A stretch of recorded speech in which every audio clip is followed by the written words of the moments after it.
or circulate it to colleagues. So hopefully you've had that little red dot now that says that it's recording. So great, it's 4:05, so I think we'll get started. And our first speaker is Gemma Turner. So Gemma, I'll hand it over to you. And if there's anything you'd like me to do, just give me a shout. Thank you. Fabulous. Thank you very much, Eliza. That's great. Hi, everybody. It's an honour to be speaking today. Firstly, because I'm joined by two former colleagues. It's really nice to connect with others and the same field, so it's nice to see familiar faces. Secondly, because this topic around, getting disabled students into higher education is something that I'm really passionate about as a disabled person myself. The talk what I'm going to do today is very much from the heart. I'm a very empathetic person. I'm all people. So I think a lot of this session is going to be about logistics from my former colleagues. But for me, I'm really interested in how we can all work together to understand disability a lot more. Because I think unless you know who's disabled, it's very hard to know what to do to support people.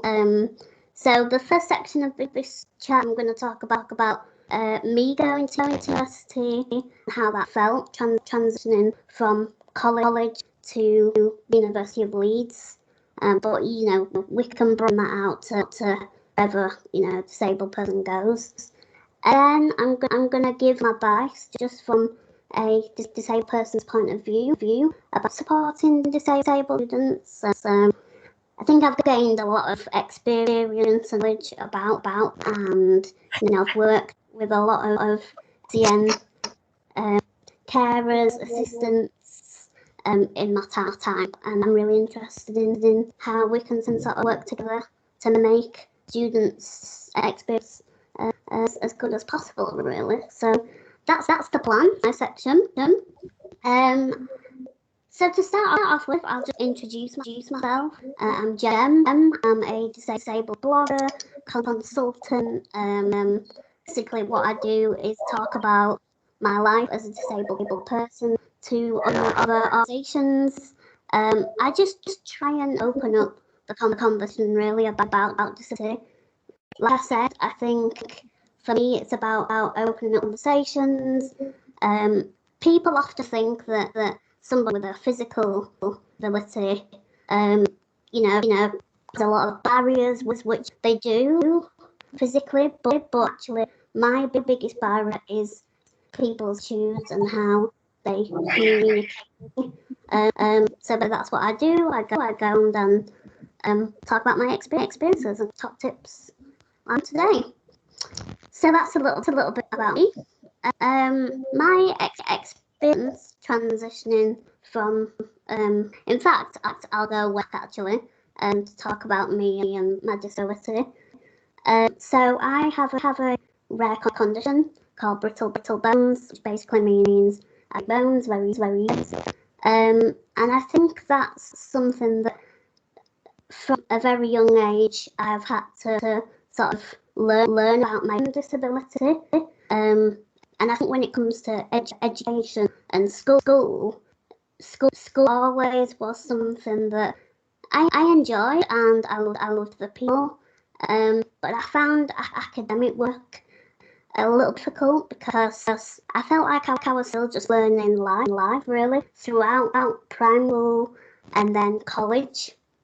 So I think a message that I wanted to put today is that SEN, teachers and assistants were really key in, moulding my experience in school. I always talk about SEN leaders being kind of cheerleader really almost to support the students. So yeah, I just want to shout out that roles that you do, I think is really important. So yeah, just to give you a little bit virtual pat on the back there. I'm gonna look at notes because I want to make sure I get everything right. In terms of going to university, I think I never felt like university was for me. I always thought university was another version of school. I thought it was one building that everyone went to, and it were a bit, formal, a bit posh. And I never felt, where I would go. And it was only because somebody at my college, who suggested why, I've thought about university was when I thought about it. So that thing I would say is sometimes, when you're disabled, you're so busy living in the now, in the present, and trying to do the everyday goal. But it is nice when somebody does bring up, aspirations and want to do. So I didn't know what I wanted to do, and I would say, wise for me, it was about, well, what job can I do? The best thing I can do is talk. That was the only thing I was very good at. So I was thinking about media and video. I love talk. Radio would be a good thing. So I actually decided. I went to new college, and I decided to take up media, and that was something that I really enjoyed. And I think it took me a really long time to sort of work out how I was going to go from college to university. And the one thing that was really important was preparation. So when I was having conversations with people at college, access to Leeds was brought up, and I'm really grateful to have given that opportunity to apply for access to Leeds. It really did help me mentally prepare, going to university as well as physically prepare. If people aren't aware of what that is, I'm sure there are staff that can explain access to Leeds a lot better, but it's just a chance for people from underrepresented groups to apply university to get that little bit of support.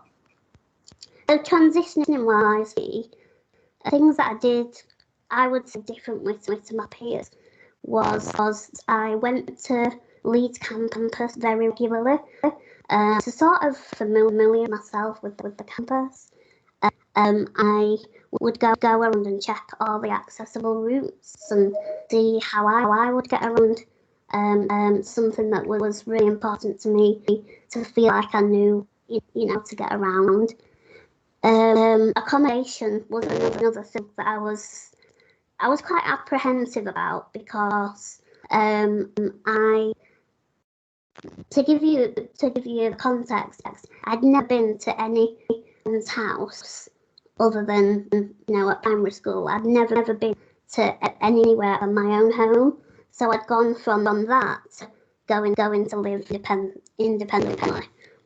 So for me, it was all about making sure that my team was very comfortable, very accessible, and it was really important to make sure that the adaptations I had at home was replicated at university. So that was something else that I had to think about. Well, going to university, and props to Leeds that they were really full, and made sure that everything was set up. I must say, as a disabled person, it was slightly weird, because as we know, we don't know our results until results day, obviously. But I was getting this accommodation set up, because there was quite a lot of complex, changes.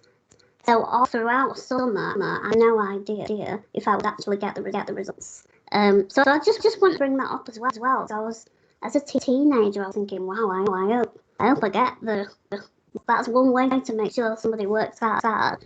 So there's all these things going on when you're a student, trying to prepare.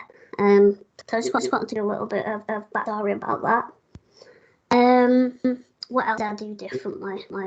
In terms of when I got to university, I felt like I did do everything in a different order. So, you know, it wasn't about going out and out in fashion because I wasn't quite sure where I could go, what was accessible. For me, it was about going to my lectures and making sure, you know, I got to know my friends in those instead, and making friends that way. Obviously, this is just about, you know, transitioning. But I think if you do have any students that are worried about making friends, you know, it is something to think about that for disabled people. Sometimes it is a little bit different. Making friends, you know, people don't approach you as much. That's obviously a very general statement. But for me, I did feel like I had to make friends in different ways. And there were all worries that I had before coming to university. So that's something, you know, to think about when supporting students who are going to university. So that's a very quick kind of overview of positioning, and in the Q&A, you know, I go into more detail of transition. If anybody's got any questions. But the second section of the talk, I wanted to talk a little bit about, you know, supporting students in further education, getting ready to go to university. So I've got a few tips if you want to hear them. I think for me a really big thing that when you're disabled and you go through the SEN system, your life is observed and it's watched, and you know in a very good intention way. But you know, I was talking to my mum about it today, preparing for this, and we were saying you know, we had to do the SEN reviews every year, and you know, it literally what different fork I was using at lunch, what pillowcase I was using, you know, should I be using my Groover chicken case because can I get everything I need? So everyone felt a little bit, you know, like everyone was watching me. Think in terms of making decisions for your career. I definitely felt like I wanted that decision for myself. So when supporting students, you know, it's good to understand that, you know, some disabled students might feel like they want to do it themselves, and you know, independence is such a big thing for them. And I really appreciate it, you know, with the adults around saying, well, what are you happy and what do you want to do, and give me those options. So that's just something that I wanted to bring up. So that's quite important to say. And you know, disability of support that's given to the disabled people is very much, you know, how can this person supported in everyday tasks, which is great, and obviously we want to be able to do one. But I always push in any of these talks, you know, not just what can you do, but what do you want to do in order to thrive and do dream job, you know, if don't get too deep, but if we're talking about, you know, changing things in beyond university and jobs and getting people in high places, you know, it's about support able students to get that career in order to make those changes. So I'm really passionate about making sure that, you know, we do cheerleader people to do the dream and not just, well, let's just get by and do what we need to do. So that's another tip, just to, you know, to encourage, like you anyway, with them to really do what they want to do, and yeah, do the dream, because why not? Here's me now doing my dream job away to people I love to do. So that's another powered give. I'm just gonna open it, so I've got another page. What else have we got? I'd say think about disability identity. is the last I would give. When I was younger, I would always cringe when somebody brought up the word disability. I'd be like, as if I've just said that. And you're a teenager, you don't want people senior and changing the way they speak to you because you're disabled. But now as I've grown up, I am very, very proudly disabled. I tell people what I need in terms of access, stuff like that. But I would say just be aware everybody is on the journey with disability. And it took me a long time, and I would be really shy if it was a room for people, and carer would come in and ask what I need. And I know it's hard somebody then who's to do that job. But I think communication is really key to make sure that that person feels really comfortable. And I do think it has made me the person I am now because I've had to practice, saying I'm disabled and saying what I need. So just to be mindful that everybody knows what they need. And it was something I wanted to say as well. When you're applying for, say, DSA, disabled students, unless you know what a lecturer is and what a seminar is, you don't always know what you need until you get there. So when supporting students, it might be having a conversation about well lecturers, you're in a room and might be PowerPoints and you might need to write lots of notes about what's being said. It's just talking through that and say, for me, it would have been all right. Well, how will I enter the lecture? How will I open the door? Is there going to be a space to park? And see the board. It's all those little things.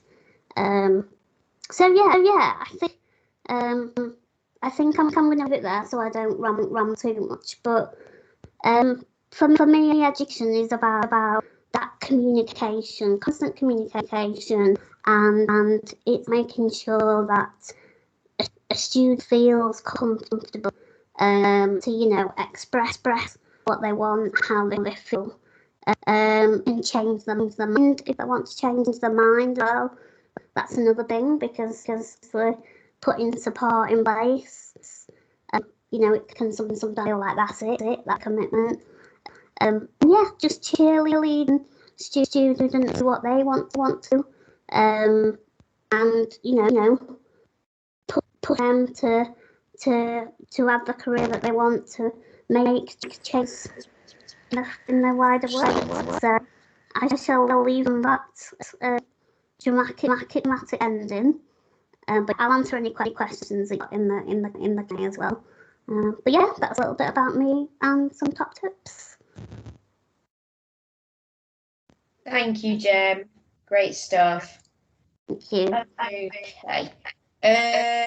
Right. Move my slide on. So our next speaker is Simon Morris. I will hand over to you, Simon. You do obviously have slides. So as you mentioned earlier, Chris Whitty's style is fine. Just let me know when you want me to move on. Okay, good afternoon, everybody. I'm going to turn my camera off because I'm actually visually impaired and I need to get my eyeball quite close to the screen, and you don't need a full view of my eyebrow. So I'm just going to turn my camera off. So I hope that's okay with everybody. Okay, so as just explained, my name is Simon Morris, and I am the Assistant Head of Student Support at the University of Leeds. Oh, have we gone quite far on the slides there? Have we missed a couple out?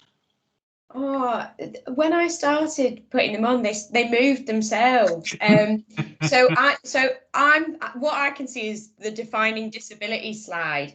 Is everyone on the same one? I hope so. No. Eliza, you need to take control of the slides at the top, and then I'm on the right one now. Woo! Right, cheers, Ella. Thank No you. worries. Right, I'm going to mute myself. Sorry. No, thank you. So I just wanted a lot of what I'm going to talk about. I think a lot of you will know already, but really it's about doing a bit of scene setting and setting a bit of context in terms of university. So we've just had obviously Gemma talking there from a student's perspective about going to university, and very much about those thoughts about making the move, the transition, about what it's going to be like. I'm talking very much from, unfortunately, the quite bureaucratic university perspective. So although I'm from University of Leeds, I'm talking more generally just about university in general. And much of what I'm going to touch on here is going to be similar from any institution as opposed just from Leeds. So when we're talking about support at university, it's important to define who we're talking about and who service like mine, so disability services, who we actually support. So much like the same as within the Equality Act 2010, the universities will define a disability as under exactly the same circumstances. So something which has a long-term and significant impact on day-to-day activities. And day-to-day activities for a student would include those academic activities. So, actually undertaking tasks directly related to study. Next slide, please. So this would include those students who are deaf and hard of hearing, blind or partially sighted, have a physical disability, have a specific learning difficulty, or have a developmental learning difficulty. Next one, I think there's a couple more. Next slide, please.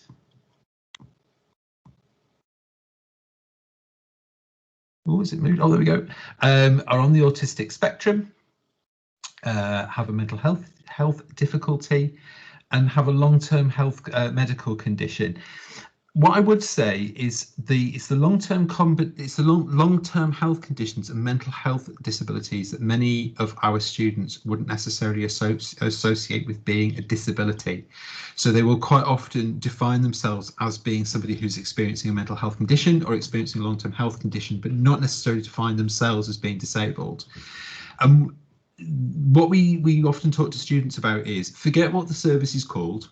Forget the fact that we're called disability services, and forget that under law you would be considered to be a disabled person.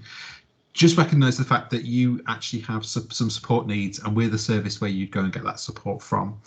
And I think if you can just take sometimes the word disability out, because Gemma talks a lot about feeling comfortable with the word disability, but I think for some students they just don't identify as being disabled and therefore almost rule themselves out of getting support from us. But I think it's just recognising the fact that a disability services is the place where a student would come and get support from, and so they just need to just kind of understand that. Forget what it's actually called. Just recognise that's where you need to go.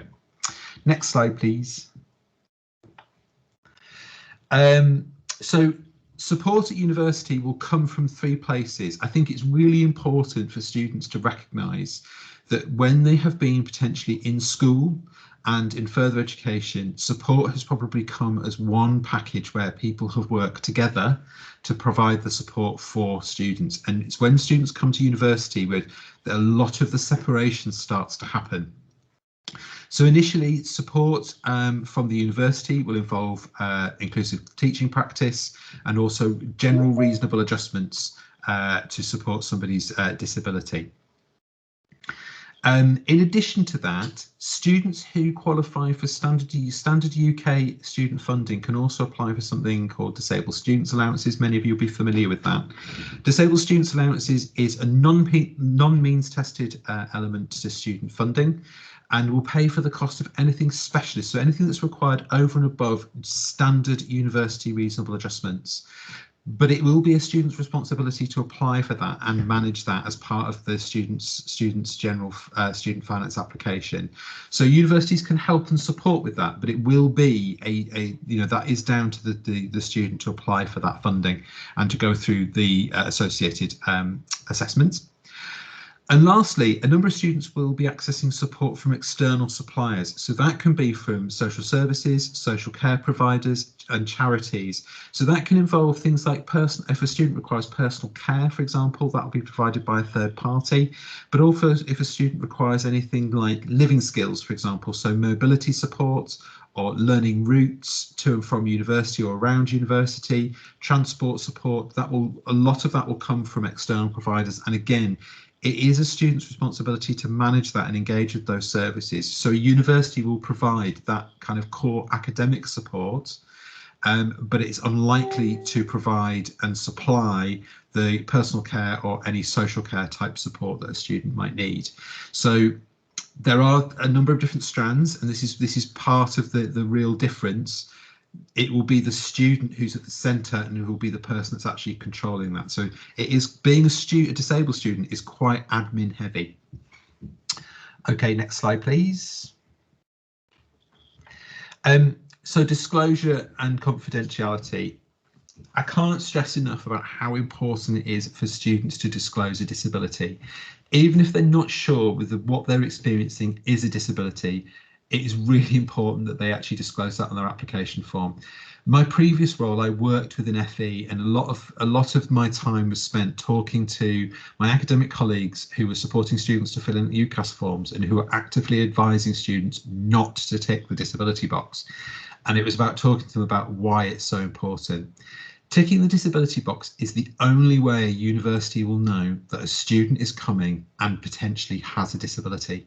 And that is the only way they know that, and that's the only way they will know to contact that student to start talking to them about support. If they do not disclose, either through the UCAS form or actually contacting the university to tell them, the university do not know at that point that the student has a disability. Even if a student potentially has told an academic at an open day that they have a disability, it doesn't necessarily mean that that has translated through to the university's global system, record keeping system, and so they will not know. It's really important, and a lot of the reasons why a lot of students don't disclose is because they think it's going to affect their application. They think they're going to be experience disability discrimination. And I think it's important, so I can certainly speak for the institutions that I've worked for before. Disability is never visible to the admissions team who are actually making the decisions about who is offered a place or not. It's actually something which the system automatically holds back. The only people who know that student experiences a disability is disability services and some key senior management people within admissions. The actual admissions process is actually blind to any protected characteristics. What we would say is obviously to make sure that a student selects the type of disability they experience to whatever's the best fit, and to add on any additional information about their disability that they think that might be relevant. So there's a text box within the UCAS form. Next slide, please. So as I've just explained, the disability information is obviously does remain confidential. And obviously, like I say, it is not fed into any decision making, and that's quite often what a student is most concerned about. Students do obviously, by disclosing a disability, are obviously letting the university know that they might need support, and obviously at that point we can actually start contacting and working with them. Next slide, please.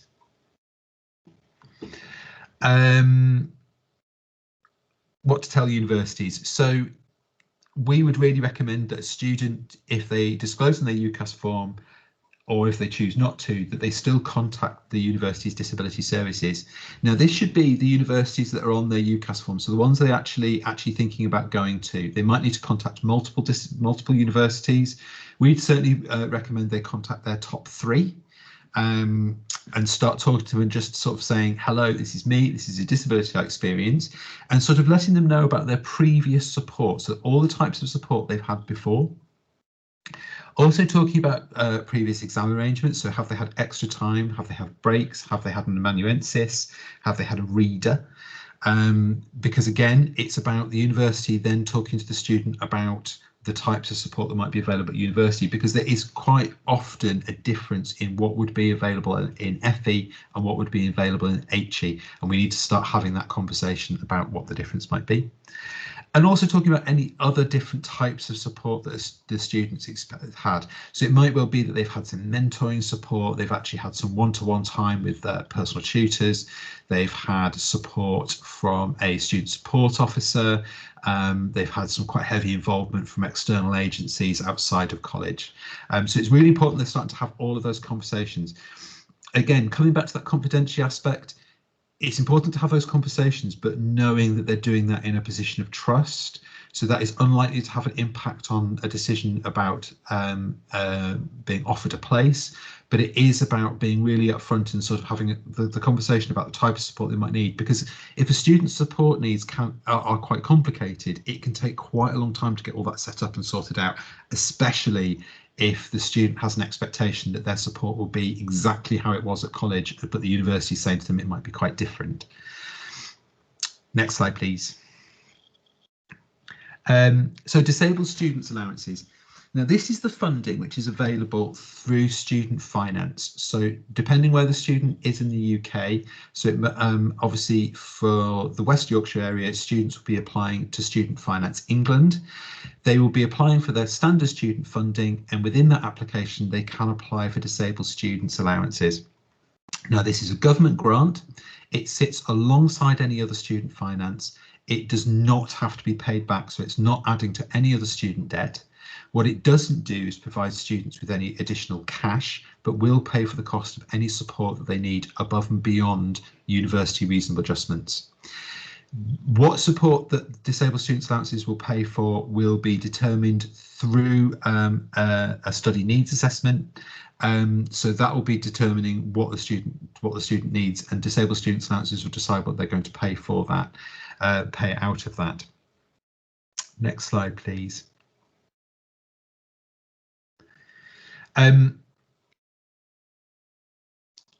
Obviously, as I've just said, it's obviously offered alongside any other student funding. It's now offered as one single allowance. So previously, you may be aware of disabled students allowances was available in several different pots. So there was a pot there for the cost of non-medical helper support. So that was any kind of one-to-one mentoring or study strategy tutor support might be needed. There'll be a pot of money for equipment, and there'll be a pot of money for things like travel. Disabled students allowances is now just one single pot of money, because that then recognises that there's some students who will be very heavy users of things like non-medical helper support. So especially students who are deaf or hard of hearing, who might be using an interpreter, that can be quite costly support. So this is much more flexible for students now in terms of what the funding will cover. But the really important part of disabled students allowances, it is the student's responsibility to apply for it. Universities do not apply for disabled students allowances on behalf of the student. The student needs to be the one to apply. And we would actively encourage students to apply for that as early as possible. If they're coming to university in September, they can do it now. Even if they don't know which university they're definitely going to, all they need to do in their application is put down their current, the one the most likely to go to currently. It just means they can get everything set up and sorted. Holding back until once they've got an outcome to results, A-level results, BTEC, whatever, they actually definitely know, just means they are delaying the whole process, and the DSA process can be long. So it's really important they just get on with that straight away. Next slide, please. So I think I've just covered this. I've just talked far too much. So as I've just said, apply as early as you possibly can. Don't wait until you've got results, or you've got exactly which university you're going to, and make sure that students are being guided towards the disabled students allowances pages on Direct.gov, which provides all the information they need about how to apply. It can be complicated, I'm not going to lie. There can be some things which just seem very odd. That's just student finance, unfortunately.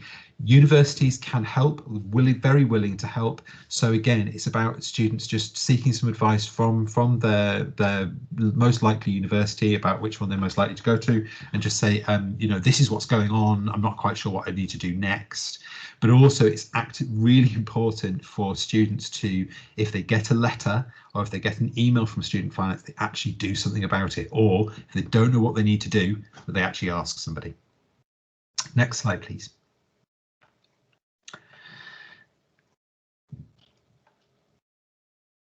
So disability support, some context.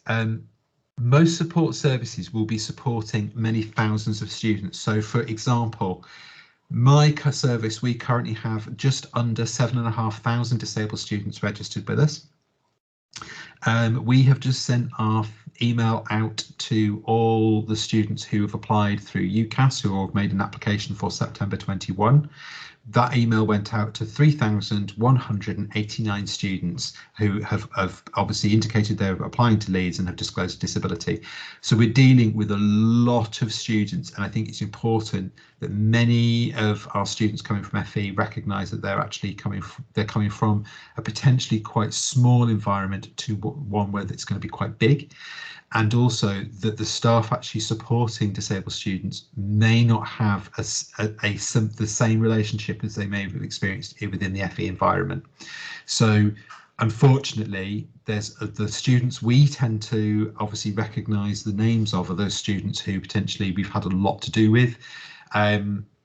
But we certainly don't know students by name, and many of my colleagues have a caseload of over 1,000 students each. So you can imagine we're just dealing with a lot of students, and students just need to be aware of that and have that in their context.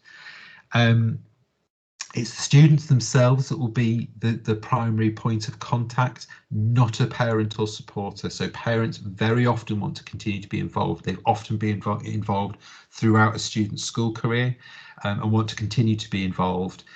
There's no reason why they can't be involved, but we can't work with a parent instead of the student. So the student must be the primary contact. A parent and carer cannot be an advocate for the student.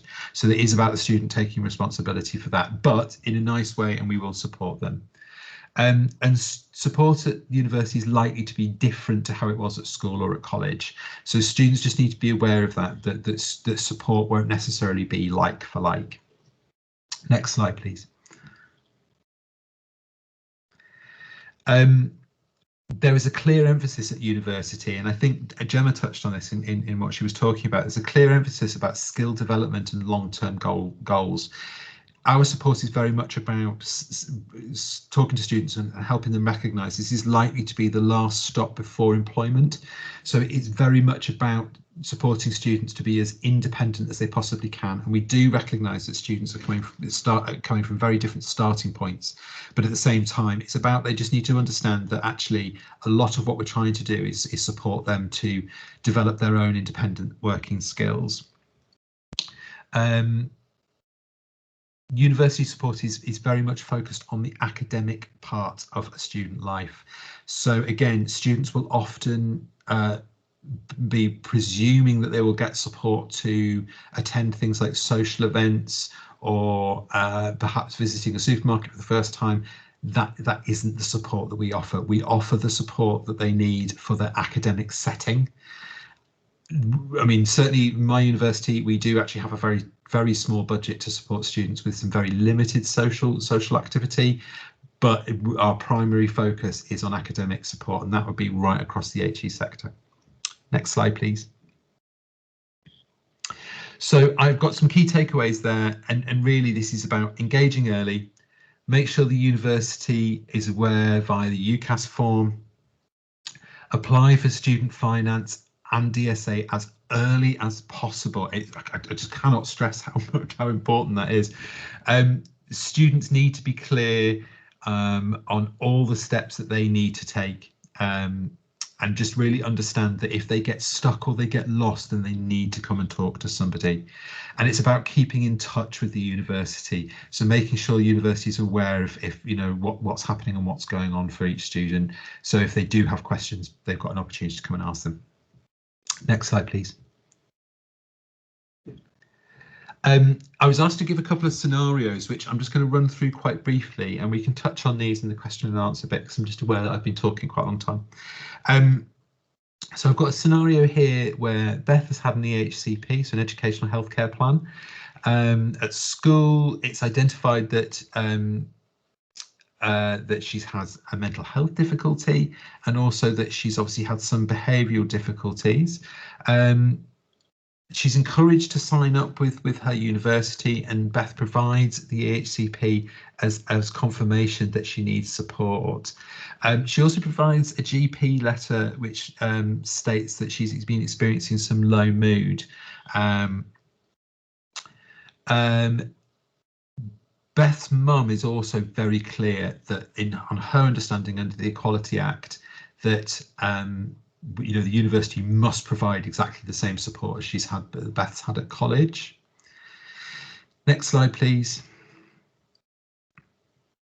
I think it's important to recognise that an EHCP, so an educational healthcare plan, and the GP letter that have been offered are not considered to be evidence of disability. So the EHCP, she obviously recognises that she's had some behavioural difficulties and also says she has a mental health difficulty, but doesn't talk or actually provide evidence of the diagnosis of those. And the GP letter says that the student's been experiencing low mood, and low mood is not, and experiencing low mood is not a diagnosis of mental health. So I think it's really important that one of the things that we would need to do is make sure that Beth is aware that she wouldn't qualify for DSA at this point, and is probably not going to qualify for support at university either in terms of reasonable adjustments. It's something that we can take all of it into consideration. And it may well be that we can offer things like the quiet space that she's had before in terms of when she's had behavioural difficulties. But actually right now, she's not going to probably get anything. But at the same time, as a service, what our aim would actually be to explore more about what has been going on. If a student's had an EHCP just based on that mental health, I would say there's probably going to be a diagnosis somewhere. So it's about us just supporting the student and student's mum, perhaps to do some digging, also to work with them and to contact the previous education institution, just to do a lot more checking about, but making sure that both parent and student are absolutely clear at this point. They're unlikely to get anything, but we would be willing to work with them to help them progress. Next scenario, please. So this is one that actually happened 2 years ago. So Ali arrives at university and he contacts the university's disability services to let them know that he's arrived, but also to ask about support. Ali tells the service that he's blind and has a range of support needs. Ali hasn't applied for DSA or applied for disability support, or made it clear to the university that he's got a visual impairment. So this is quite a hard one because Ali at this point is arrived at university. He's clearly been dropped off. Somebody's dropped him off somewhere. He's been in his accommodation. He's been there for 2 days. He hasn't attended any teaching. He hasn't got any access to support. He probably hasn't accessed any food. But more importantly, the university didn't know he was coming. Next slide. So the focus for us as a service at this point would be about making sure that Ali is connected up with as many services as possible. But I think it's really important that, again, we'll be doing a managing expectations exercise here, because support for a blind student can be quite complicated. It sounds like Ali doesn't have an awful lot of independent living skills. So what we'd be really focusing on at this point is actually getting him sorted out. But again, this is about managing expectations. This is talking to Ali about what all of his options are and assessing about how quickly we can get some support in place, and is that support going to be effective enough to support Ali in sort of studying and being at university. It may well be that what we need to be talking to Ali about actually is him actually suspending his studies and coming back next year, and actually talking Ali through right the way through all the different types of support that he might be qualified for and what we can get in place, and really about allowing Ali to make an informed decision. So quite a lot of the work that we do isn't necessarily about suddenly magicking it all and making it all right. It's actually about talking the student through and helping them make an informed adult decision about what they want to do next. And sometimes that is about saying, actually, this is going to be quite a big false start. If you carry on, it's going to be, £9,250 of a false start. And do you want to put that at risk, as opposed to do you just want to come back next year when we've actually had some time to work with you to get it all sorted out? So that can be quite a complex scenario, and it just emphasises the importance of students disclosing early, so we've got lots of time to work with the student before they arrive. And I think that's my last slide. Yes, it is. So thank you very much. I hope that was interesting, and it at least gave you some information that you maybe didn't have before, but I'll be around at the end. Thank you. Thank you very much, Simon. That was really informative. Great stuff. Okay, so our last speaker is Dr. Stephen Campbell. Hello. Yes, I'm Stephen Campbell, and I'm the Disability Coordinator at Leeds Trinity University. So I'm here to talk about employment and success for disabled students in higher education. So I could have the first slide, please. There you go. So it's yep, that's the one. Careers employability, supporting disabled students to succeed. Now, my role is actually very similar to what Simon has just described. It's focused primarily on academic adjustments for disabled students who have registered at Leeds Trinity University. Now, increasingly, the higher education sector is changing as it develops more established relationships with employers. And so the sort of support that disabled students receive in higher education necessarily needs to reflect this new reality, and the reality being that higher education institutions are seen increasingly as preparatory organisations for future employment. Now, what this means in practice rather depends on a number of key areas. The next slide, please. Thank you. Not the least of which is the relative size of the institution and the career aspirations of disabled students and people themselves. So just to give a bit of a context, Simon said that Disability Services at Leeds has registered with him about 7,000 students. That's more students registered with his department than there are students at Leeds Trinity altogether. So you can see that it's about economies of scale as much as anything else. But broadly, when supporting students at this aspect of their lives with regard to the overlap between education and employment, there are 4 key areas that I think we need to consider. And these 4 key areas are of my own devising, having thought about what the main issues are based on my recent experiences of helping to support students from education into employment. The first one is employing disabled students and graduates. So in other words, what is the current situation in the job market for disabled people looking to gain their first entry into employment? What's the broad context? The next one is the student status today. Now, the student status today means traditionally the route into higher education, the route to access degrees is being challenged by different ways in which people can access university degrees. So we, for example, have a number of students who are enrolled on apprenticeship programs, and we work and collaborate quite extensively with employers to deliver what is in a sense work-based training.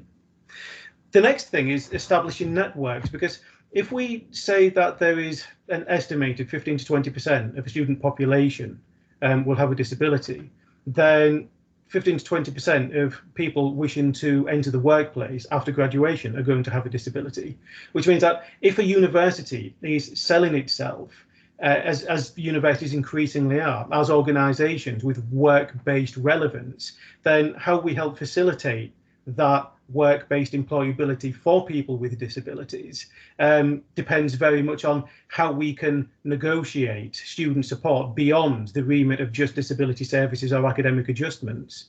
And in order to do that, we necessarily need to establish the right administrative, the right bureaucratic processes in order for this to happen. So can we have the next slide, please? So the current situation, and this is quite important to understand, because unless one is vaguely aware of what the difficulties are for a disabled person entering the job market as opposed to a non-disabled person, then that means that the advice that's given is going to be slightly off kilter. Now, it says that in general, over the last year or so, the number of disabled people in employment has increased, which is a good thing, but the proportion of disabled people who are in employment has fallen. Now, the key bullet point here to me is the second one, which is that of the 8.4 million disabled people of working age, 4.4 million, so obviously just over 50%, are currently in work. Now, again, what does this compare against? Well, as it says, it compares against 81.7% of those people who are not disabled.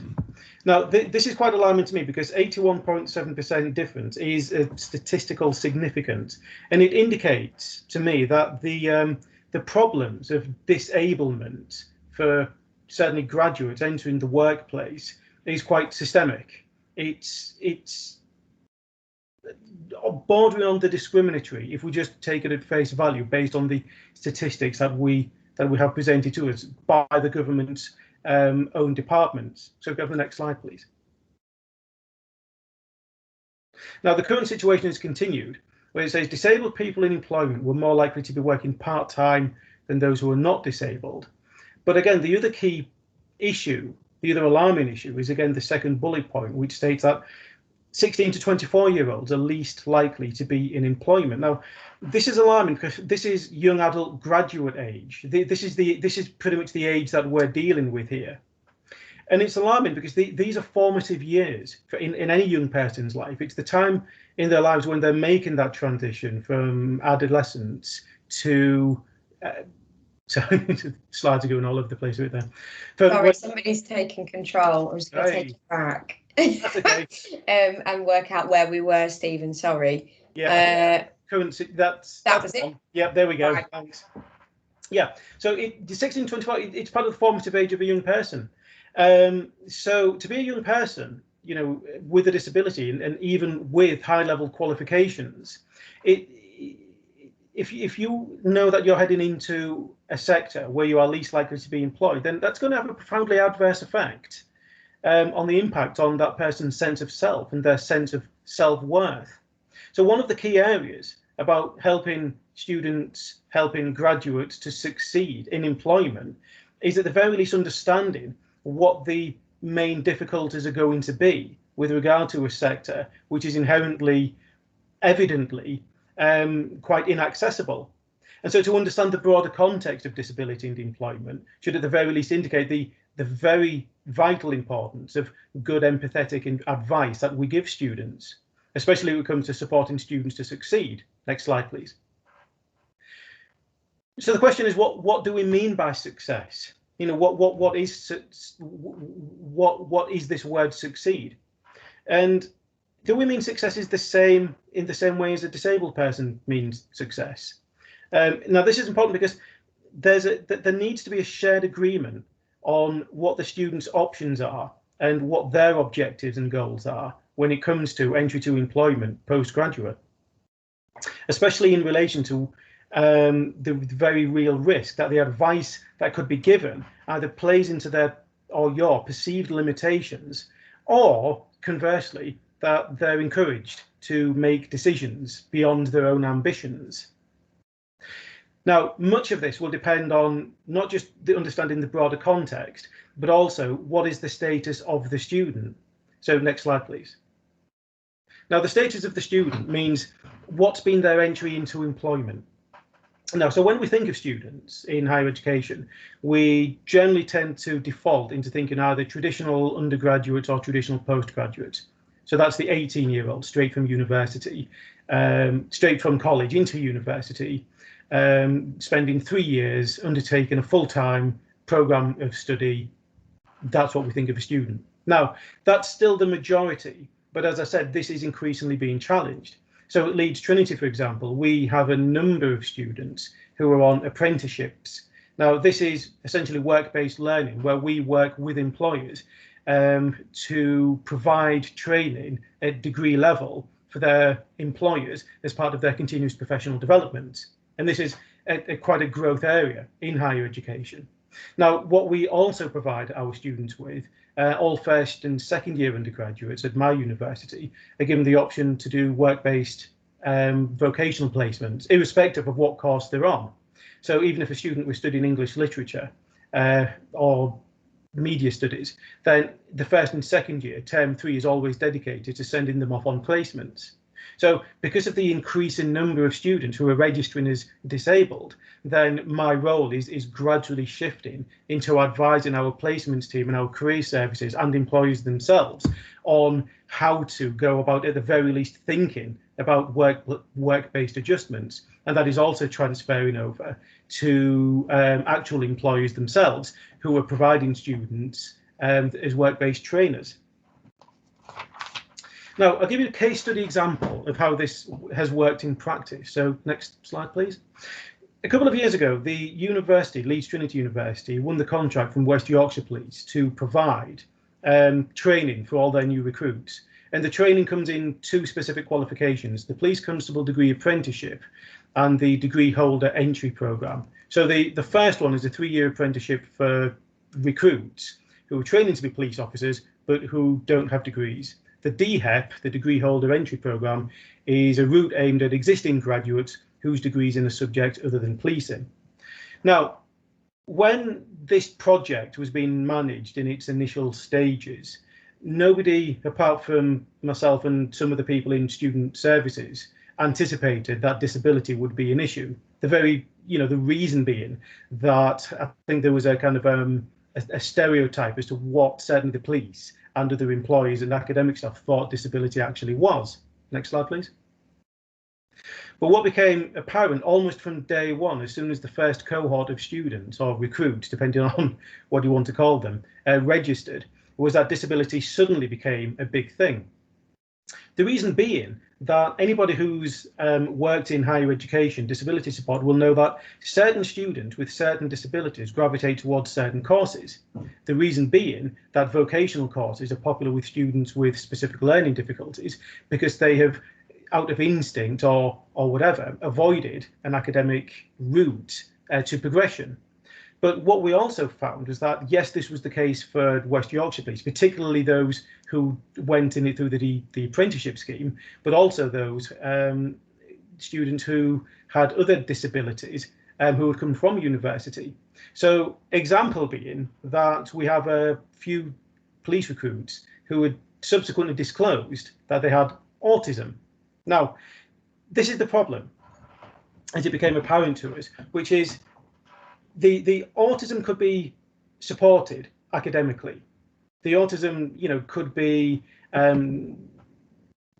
we could provide for the autism support, through a learning support plan, through finding the funding to provide an autism mentor, through putting reasonable adjustments in place. That's about as far as my role would go insofar as providing academic support.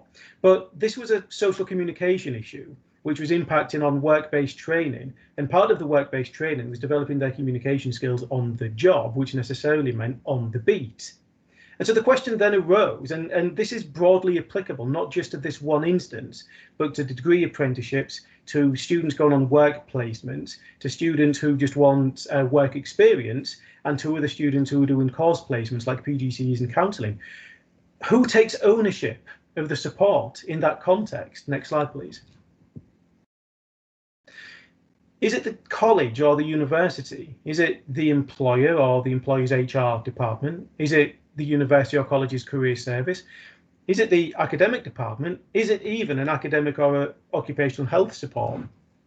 Well, the answer is all of the above to varying degrees, because what we have here and what's becoming apparent to those of us who are working increasingly in both academic and non-academic vocational support is what would immediately be recognised by anybody with experience in social work, education or care work as a multi-agency approach. So there are multiple levels of accountability here. Hence, next slide please, the importance of establishing the right networks. Now this is important because when supporting disabled students in employment, it may take multiple departments and organisations to overcome any disability-related barriers to help the progress into employment. Now, what we have at the very top of the tree is the student, because the student is the person who ultimately makes decisions, and those decisions are very much informed by the right advice given to them by multiple people who are helping progress them educationally and vocationally. So disability advice service, so that would be myself, works quite closely now, certainly much closer than I'd previously done at other employers, and also within the past few years with career services. I also have found myself liaising quite extensively with employers, not just, for example, West Yorkshire Police and apprentices, but also employers that our career service has developed good established relationships with for work-based placements, and also when they arrive on canvas for employment fairs. Also, the requirement for specialist organisations who can provide help and support and adjustments for our graduates and our students who are in the workplace. Next slide, please. So once one establishes networks, now by network, you know, I don't mean anything beyond, at the very least, a list of contacts, knowing who to get in touch with in the event that a student with additional needs needs to talk about employment issues, particularly if they have a disability of some kind. And so what I've boiled it down to is three main areas, which is that at the very beginning, to establish the right process, it's very, very important to introduce a communication mechanism that covers the entire student cycle, which is a rather posh way of saying, look, this begins on day one when students arrive at university and they register on their course, irrespective of whether or not they're a full-time undergraduate, full-time postgraduate, work-based trainee, or already working part-time and studying part-time. Make sure that they know who the disability services are, who the careers services are, who, if anybody in the department, has responsibility for work-based training, if that's the case. And within that, then it's to ensure that information, advice and guidance meets the access requirements of disabled students. It shouldn't need to be said, but it's going to be anyway, that if we have a student with a visual impairment and we have written material on career services and disability services that's inaccessible, then that means that the first part of that establishing the right process goes out the window. But it also applies equally to employers. We regularly have employers come onto the campus to deliver as part of jobs fairs, where they'll set up their stalls and they will have all the freebies with leaflets and booklets and stationery to give the students. Now, if there hasn't at the very least been a discussion on making sure that what they're providing students is accessible, knowing that from disability service that we have a whole number of students with different impairments and additional needs, then that's a failure at the very early stages of the process. And the next part is to provide guidance on disclosing a disability, a reasonable adjustment, and if necessary, support agencies. So yes, exactly as Simon said, it's vitally important that disclosure is made as soon as possible. But when we're now talking about universities working with external organisations and employers, then the guidance on disclosing a disability is more complicated, not the least because of data protection. So a student might disclose to us that they have a disability.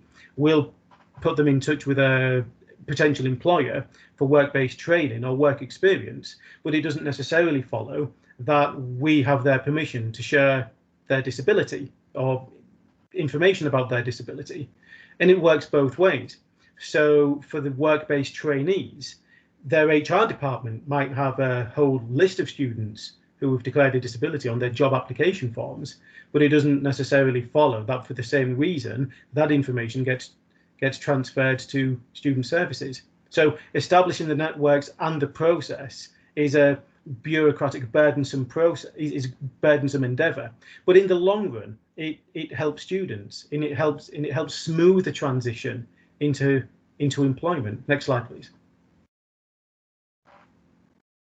So for career service and any service providing work opportunities for students with disabilities, my advice, and this is the advice that I generally tend to give our career services, develop knowledge around disability barriers.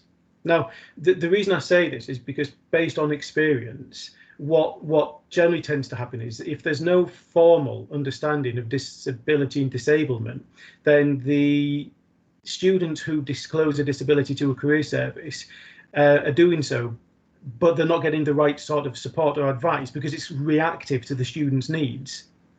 And this is where developing and promoting clear policies around employment recruitment is informed by disability legislation. And again, this could be something as simple as, do they understand the definition of disability from the Equality Act? Do they understand that they can add that employers, even employers who are providing non-paid work experience, have a legal duty to put reasonable adjustments in place for their staff? And we would advise disabled students that employers do have this legal duty to make reasonable adjustments, not necessarily just at the point of disclosure, but also at the point at which it becomes apparent that a student is likely to have difficulties if they clearly have a disability. So next slide, please. So again, there's also the issue for those students who aren't work-based trainers to actually apply for jobs. And it's the same principle for anybody who has advised students on adjustments for 3 years in higher education, for accommodations in academic work, to say, look, the same can be transferred to applying for employment. So develop contacts with disability-friendly employers and actively promote vacancies. Now, again, this is something that we can do quite easily because we are a much smaller institution than, say, the University of Leeds. So we can kind of develop these informal relationships. But nonetheless, I think it's still good practice for anybody with any relationship with employers or organisations to kind of know what exactly their attitude is to reasonable adjustments, to accommodation, to equality, diversity and inclusion. Advise students on the pros and cons of disclosure. Now, by the pros and cons, what I'm not saying is don't advise students not to disclose a disability, but it goes back to the beginning of what I was talking about at the start of this talk, which is be aware of what the difficulties are for a disabled person going into the work sector as opposed to a non-disabled person. And then with that, discuss with students and employees, if possible, the likely impact of their disability, including their ability. Because despite everything that I've said, what we want to avoid is this deficit model of disablement, where the student is being blamed for them not being able to do the job that they're applying for, when actually it's more the fact that employers have to think positively about the adjustments they put in place is going to overcome any disabling barriers to learning, to employment. So that would mean that one would advise the employers on accessible application and recruitment methods. Now, that means that provide the option for mock interviews with additional options for review, for review and reflection for the students, but also make sure that our application forms or our application procedures, multi-formatted. Are there alternative ways in which a disabled person can put in an application for a job? If there isn't, then if there's a good network of contacts in place, could this be suggested as a reasonable adjustment? Next slide, please. So again, the next question is, and I think this is my final slide, what are reasonable adjustments in the workplace? Now, here's some examples of reasonable adjustments that one would say, look, this would be appropriate for anybody with the right disability. So providing and accepting recruitment materials in alternative formats, allowing disabled applicants additional time to complete tests. Now, the allocation of some work-based duties, flexible working hours, allowing for periods of disability leave and providing adapted resources. If you ask an employer, they will probably say, well, this is going to probably take a lot of work and we'll need to work with HR and get specialist support, which is fine. But I would challenge literally any employer now to say, look, are you already doing this for a number of your students for exactly the same way that Simon alluded to, when an awful lot of people don't identify as being disabled? So the issue of having flexible working hours, of allowing for periods of disability leave, allocating work allocating some work duties to other people is in many ways quite standard practice for people who have been off on long-term illness, who have developed stress-related mental health disorders, who have come back after pregnancy. So most employers are almost unknowingly quite flexible in how they accommodate their staff. And I think in many ways, once you kind of develop those working relationships with them, then much of their good practice can be pointed out to them when it comes to supporting students who we know are going to have additional requirements entering into the workplace. Now, again, this is a very brief, almost introduction to supporting students to succeed from education to employment. But once again, I mean, if anybody has any specific questions, I'm hope I can obviously answer them at the Q&A session. But I think that's about as much as I've got time for at the moment, I'm afraid.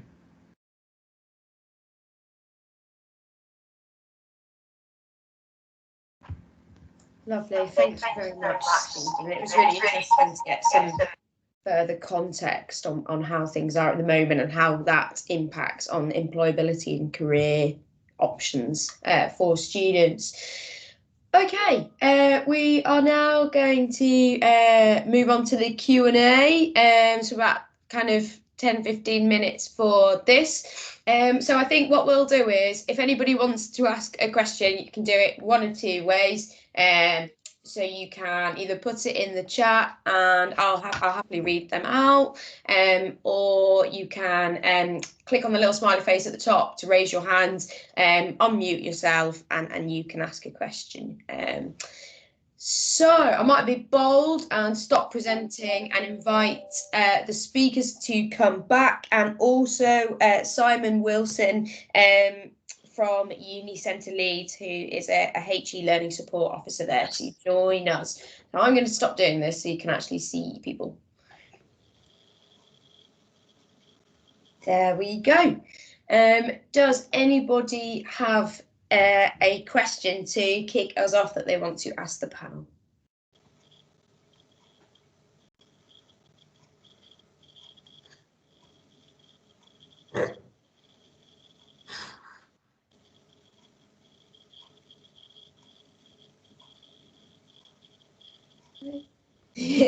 Should we go to Jeanette first? Hello. Do you want to unmute yourself? We can't hear you at the moment.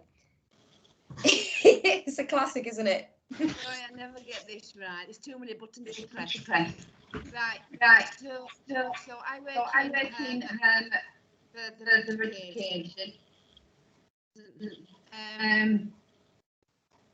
Is there enough route that we can access to speak personally with support staff in universities to be able to help some of these young SEN with transition into college rather than have to wait for the UCAS forms?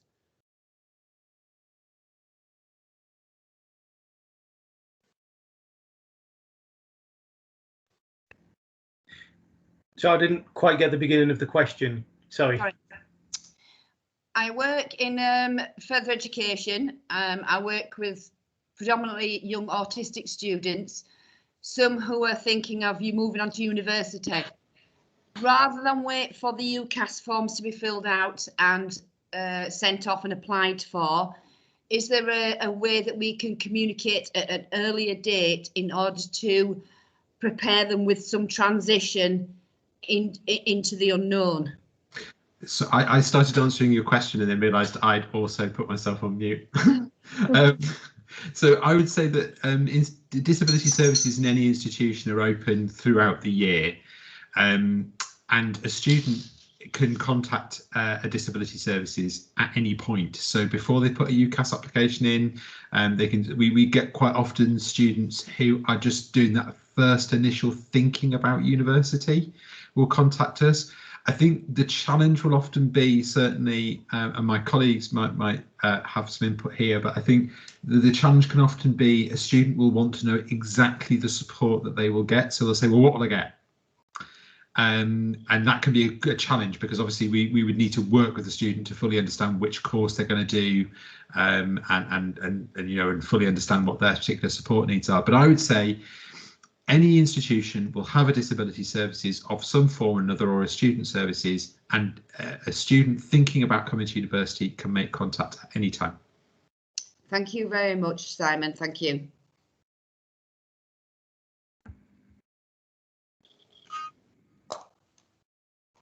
Okay, great stuff. Do any other members of the panel want to add anything to Jeanette's kind of question there, or shall we move on to the next one? Oh, Simon, you're on mute as well.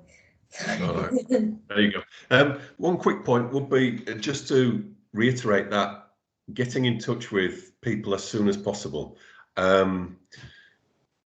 even if all we can do is provide general information about what sorts of support might be available, you know, we can give guidelines as to, you know, what sort of support DSA might be able to provide, for example, you know, mentoring support, study skills support, assistive technology, that sort of thing.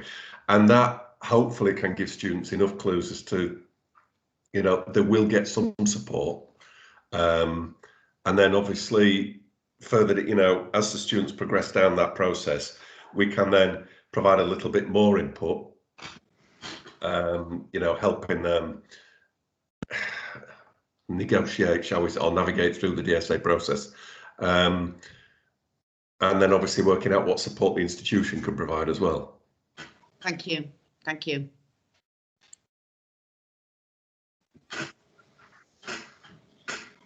Great stuff. Okay, thank you. Jenny, I can see that you have your hand up. Would you like to unmute yourself and ask your question?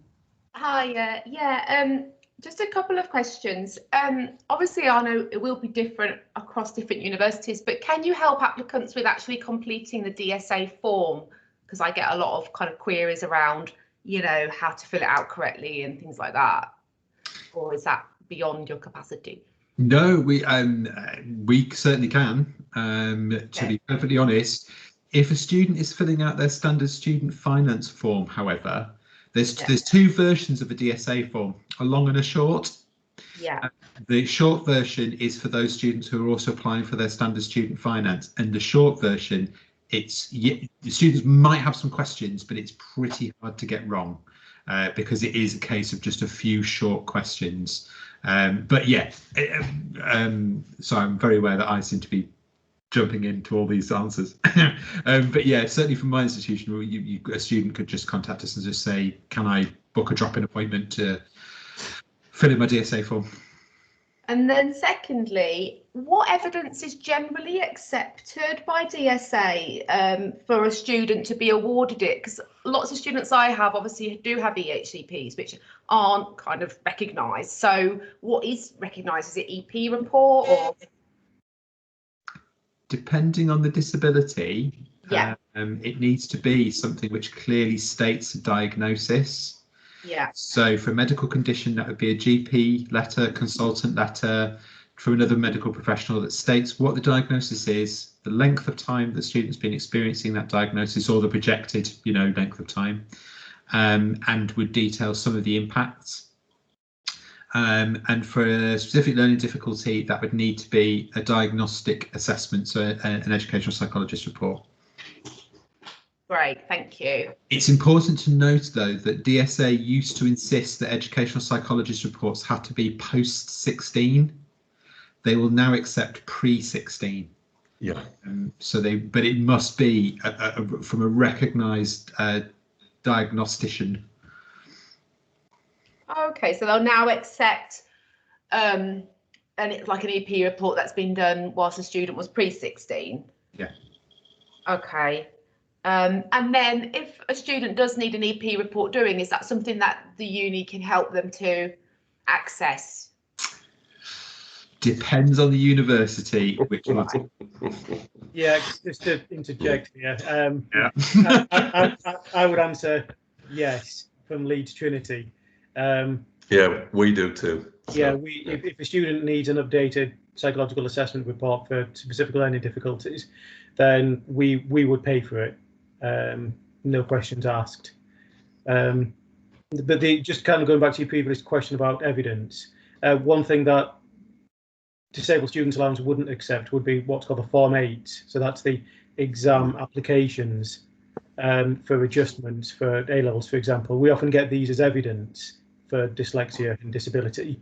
And it's at the university's discretion whether or not to use that as previous evidence of support, but it's not necessarily in itself a diagnostic tool, a diagnostic document. So you wouldn't be able to get Disabled Students Allowance on the basis of it.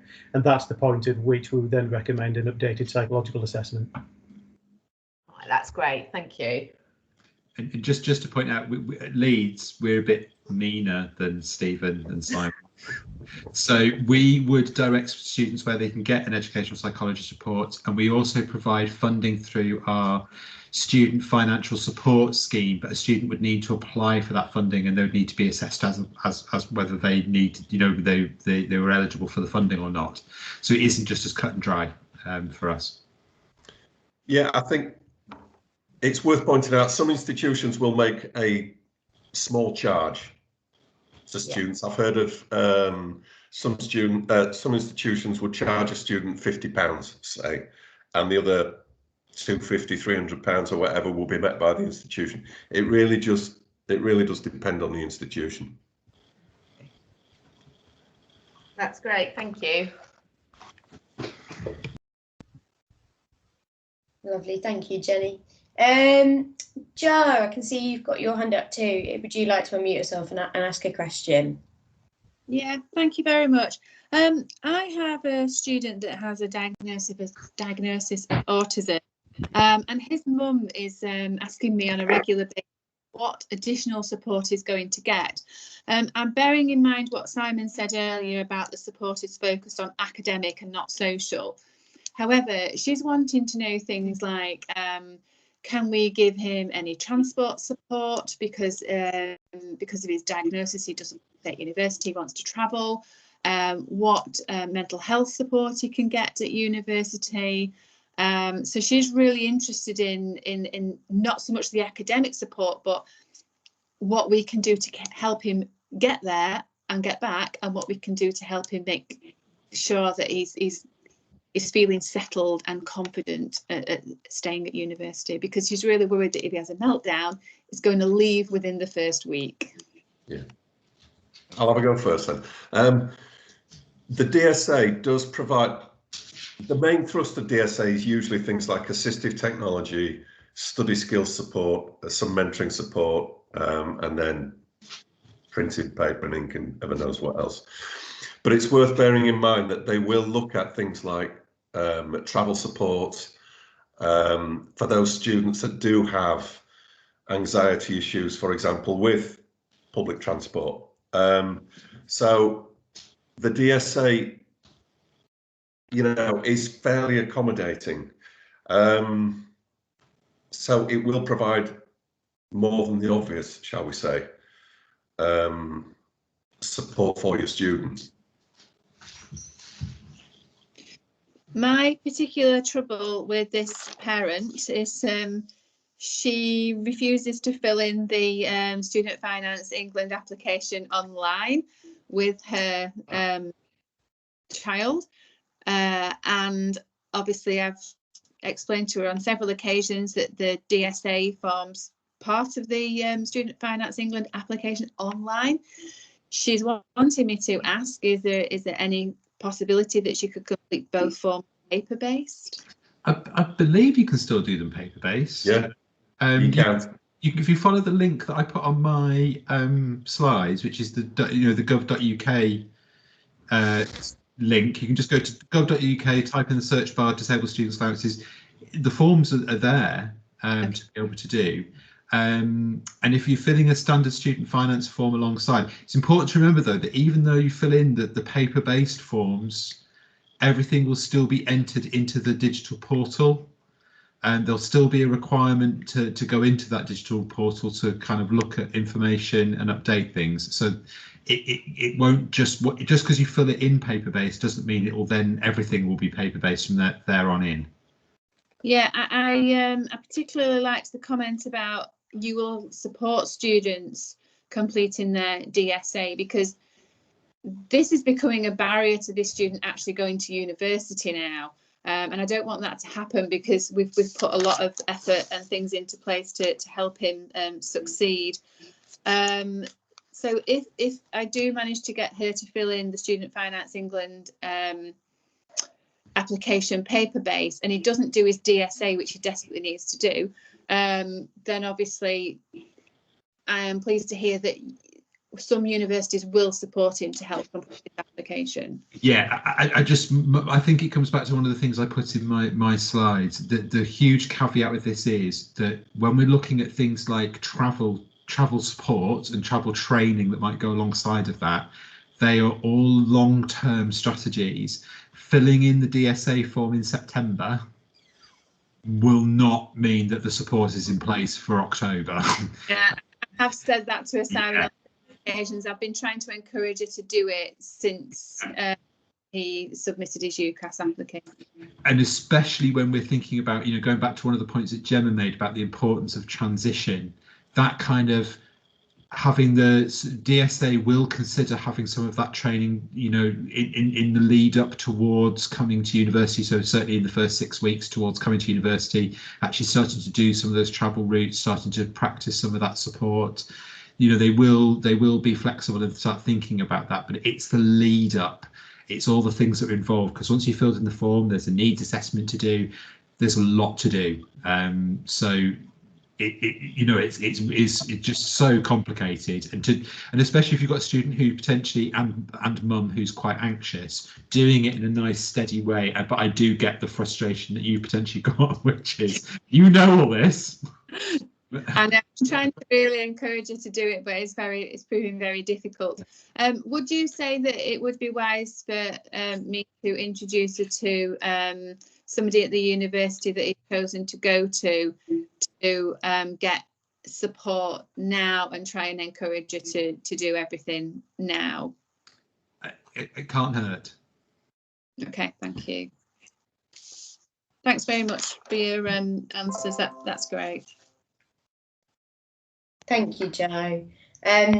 Neela, have you got a question that you would like to ask? Yes, I have.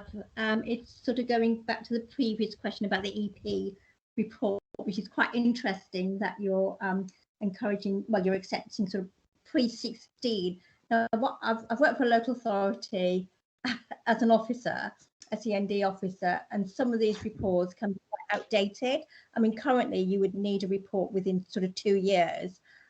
So my question to the panel would be, would you start practitioners working with students who are looking at university that has an education healthcare plan during those sort of years in further education to during their review meeting is to request an EP's report from the local authority.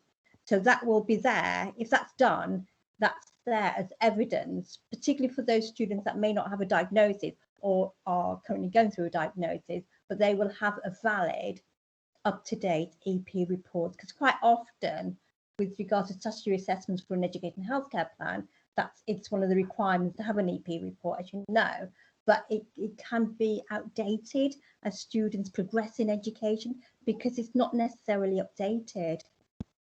And you have to request an EP's sort of services while that young person is going through further education rather than higher education. So it was just that, I mean, I was quite surprised when you said you're accepting pre-16 EP reports. Just to be clear, it's disabled students allowances who are accepting pre-16. Oh, it's all right. Okay. Right. Oh, sorry. My confusion. No. I mean, certainly, my other colleagues might be different in their institutions. In my institution, we will look at whatever a student can present us and make an informed decision. But previous to certainly a year ago, disabled students' allowances would only accept a post-16. They will now accept a pre-16 as evidence of a specific learning difficulty. Right. Okay. Right. That's quite interesting. That's new to me. So it's something that I can take back to the team and sort of discuss with them. So it's a positive way, but I'm just concerned about the validity of that report, because often they can be quite outdated. But one way of actually getting around that is during their review meetings, sort of in year 12 or year 13, they can, students and parents can actually request an EP report or an assessment. So that's one way of encouraging students to think about that provision that may be available for them, that is going to benefit them sort of in higher education and with the DSA. So thank you. I think I might just add to that, if you don't mind. Yeah. About when we're talking evidence and evidence as a facilitator of support, it's worth gauging what the student actually wants in terms of support and adjustments. Yeah. So quite often, if we default into saying to students, "Oh, you need a full psychological assessment report in order to apply for disabled students allowance in order to get X, Y, and Z, and all the student wants is extra time in exams or possibly the use of a computer in an exam, then that's an internal adjustment which isn't going to cost anything from disabled student allowance. So it's pretty much at the discretion of the university and the disability service as to how flexible they are in the sort of evidence that they're willing to accept in order to put certain internal recommendations in place. So I mean, for us, for example, we have on campus some assistive technology for students similar to what they would get funded through DSA, and we have one-to-one support provisions through our learning hub, which is again similar to what they would get funded through disabled students allowance for study skills. So if a student wanted to kind of go through the protracted process of organising an updated psychological assessment report and then go through the process of applying for DSA and then going through a needs assessment report, when actually much of what they need is already there in the institution and can be provided without disabled student allowance, then I think that's something that needs to be established pretty early doors. Yeah, absolutely agree. Yeah.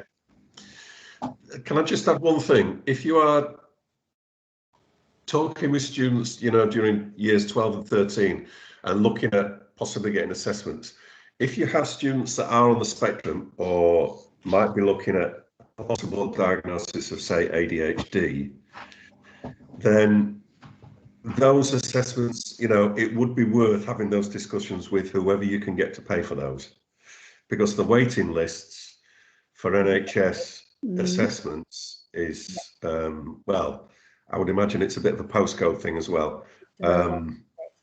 Yeah.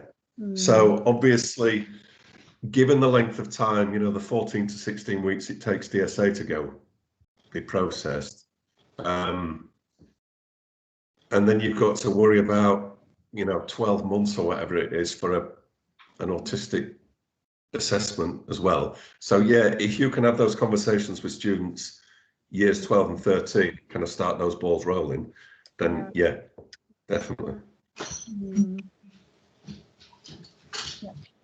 Okay, thank you. I'm quite conscious that we are running over time and quite a few people have to go. What I think I'll do is, if the people want to stay, Yvonne, I saw that you had a question. I don't want it to go unanswered, so we'll just do one more, and then if you do have any other questions, put them in the chat, and if it's okay with the panel, if there are any more, I can email them round and we can send their responses and their answers. Yeah, great, getting those. We can send their answers along with the slides, and I'll send you the evaluation form if you wouldn't mind completing that afterwards in the email so that we can cut that part. So final question then, it was, sorry if I've missed something, I should know, but can Stephen explain disability leave a bit more? Also, is it possible to share the contact list of SEND staff so that we can keep in touch? Yeah, well, disability leave is essentially flexible working in many ways. So if you think about it in terms of, one of the recommendations, well, I'll start with what I would recommend. So one of the recommendations that I would make for a student with a disability is that if they have a condition which fluctuates and it prevents them from coming onto the campus, from attending university, then that should be taken into account from their tutors and lecturers. So they shouldn't be penalised for any sessions missed. That's a direct consequence of their disability. That could be anything. It could be the fact that they have a chronic medical condition, that they have hospital appointments, that they may be on medication, which is affecting their concentration and motivation and ability to go from A to B. Now, the same applies to employers, that they should have a similar policy whereby if an employee has a fluctuating condition or a medical condition or a disability, which is likely to impact on their ability to turn up to work, and it's not, then it shouldn't be treated as sick leave, if that makes sense, because it isn't, it's a chronic condition that's a part of them, and it's not a mitigation in the same way that being ill actually is. So the policy is to say that this person should not be penalised or have leave taken from them or have it registered as a sick day.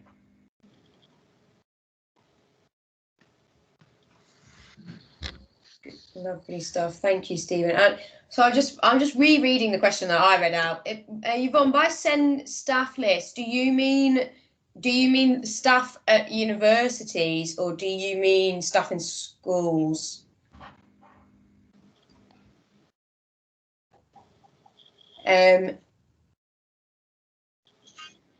Schools and colleges, as in the list of people who attended to this event.